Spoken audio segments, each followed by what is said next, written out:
We started working with the No Knife Crime campaign because Laura came into our school to do an assembly for our children.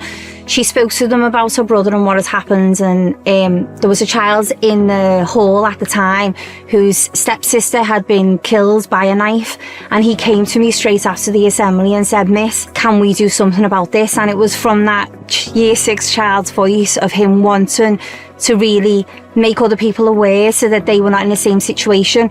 And we just kind of jumped on it and we were like, yeah, okay, what can we do? We sat down, we had a chat, I got in touch with No Knife Crime, spoke to them about something that we could do and how we could really make it important for our children and make it that it was something that our children understood the consequences of it, but also understood that they can end up as part of the problem if they don't do something about it or understand how it happens now. Once we'd worked together and we thought about things that we can do, I felt it was really important to try and speak to other schools in our local network to see whether or not they were facing the same problems that we were seeing in our school or in our local area. We'd had people who had been stabbed in our local park, knives are out on the street, the children know about it, the children speak about it, it's all over the news.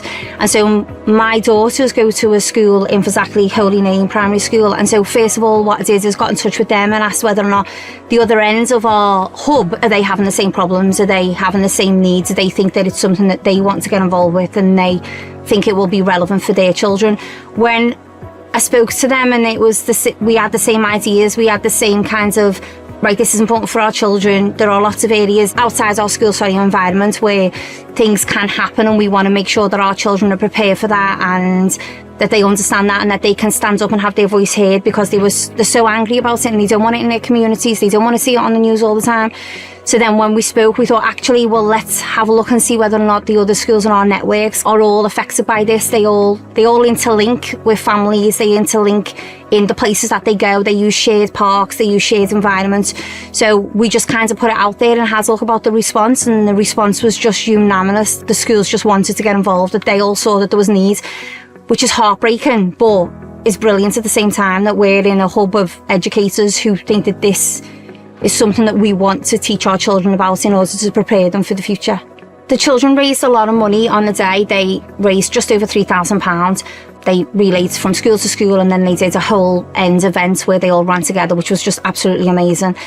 What we're going to do is we're going to use the funding to train all of our year 5s in those local schools that are going to be trained in first aid, so if they ever do find themselves in a position where something's happened, someone's injured, that they know not to panic and that they know that they can tell someone else how to treat it even if they don't want to go and treat it themselves.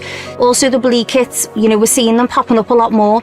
Our schools are in areas where there's nothing nearby. They're in closed estates, they're in places where actually the nearest bleed kit or the nearest place to get help is a runaway. So to have those on our schools, to have those where the children know where they are, and also to kind of raise awareness to the children that they know that these things exist and they can tell someone where they are, or they can tell someone that, oh, I know that's what this is. So it's going to be used really to train the children for their future. It's going to be used to try and to create something that will prevent, hopefully, someone from dying if it's at hand for people, and also to, I think, educate them and spread awareness to their families as well. The impact getting involved with the No Knife Crime has had on our children is huge. The idea of their social justice and the idea of them wanting to make sure that they're looking at other organisations now and they're looking at other problems and seeing how we can fix them. I was 100% ask other schools to get involved. I think people think that primary schools, they're too young, they don't really need to know about it. It's all over social media, it's all over the telly, it's all over conversations that they're having with each other. They need to know about it, they need to know how to protect themselves, they need to know what to do with consequences. And as well, that idea of them all coming together for one united goal, them all standing up and them all having their voice heard as one big collective is huge. It's so impactful on the community as well. The good thing about getting your children involved and speaking to your children about it is they go home and tell their parents. So they're going home and they're letting their parents know. That conversation is so important, because if they do see something or if they do hear of something, the likelihood is they'll talk about it or they'll know a little bit more about it. The likelihood is as well is that the parents are more aware. I think as parents we tend to live under a cloud that nothing's going to happen to our child or nothing's going to happen in our area, but unfortunately it is. And for the children to be able to go home and speak about that, being involved with no knife crime has opened those conversations. It's opened the conversations in school, it's opened the conversations at home, but it's opened the conversations in a way that the children are educated about it, and that's what's different. They're not using social media, they're not using what they hear in the street, they're using the education that they've been given to talk about it, which is invaluable.